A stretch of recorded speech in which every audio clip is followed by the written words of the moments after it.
After a couple of setbacks this year, the Rotary Lights holiday display in La Crosse is open for the season. WI Proud's Haley Spittler explains how the display in Riverside Park embodies the spirit of Christmas.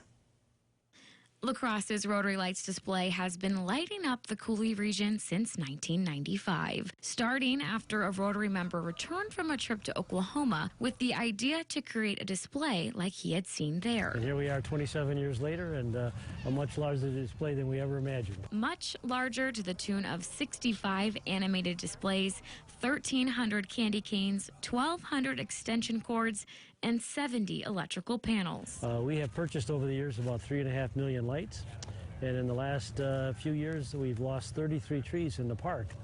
So actually we have more lights than we now have trees to put them in at this point. All of those lights take 3,200 volunteers weeks to set up. Larger pieces start entering Riverside Park in mid-October. In the first week of November, we empty out the warehouse, bring everything down here, and then literally there's groups here every day up until the day after Thanksgiving when we open up. There's more to Rotary Lights than just seeing Christmas lights. All throughout Riverside Park, there are plenty of activities to enjoy, including a s'mores making station. There's band performances, Santa visits, live reindeer, and the collection of non-perishable food, which Rotary Lights President Pat Stevens says, much like the lights, have grown each year. Last year in 2020, we collected 284,000 food items to supply 14 food pantries for about 3.5 months. So the people have been extremely generous. Generous again, when for the first time ever, organizers weren't sure if the Rotary Lights would happen this winter. In October, many of the electrical panels were cut by vandals, causing an estimated $10,000 in damage. Our group would tell you that in a number of conversations, I couldn't help but get tears in my eyes. And we had offers of help. We had volunteer electricians that came in.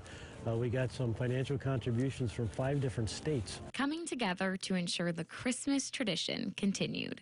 I think it's beautiful.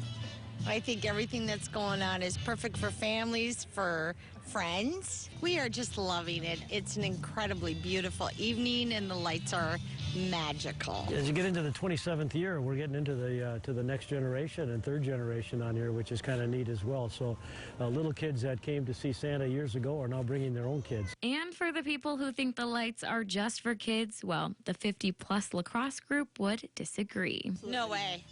No way. It's a lot of fun. The lights will be on every night through New Year's Eve when they stay on until 1 a.m. For WI Proud, Haley Spittler, First News at 9.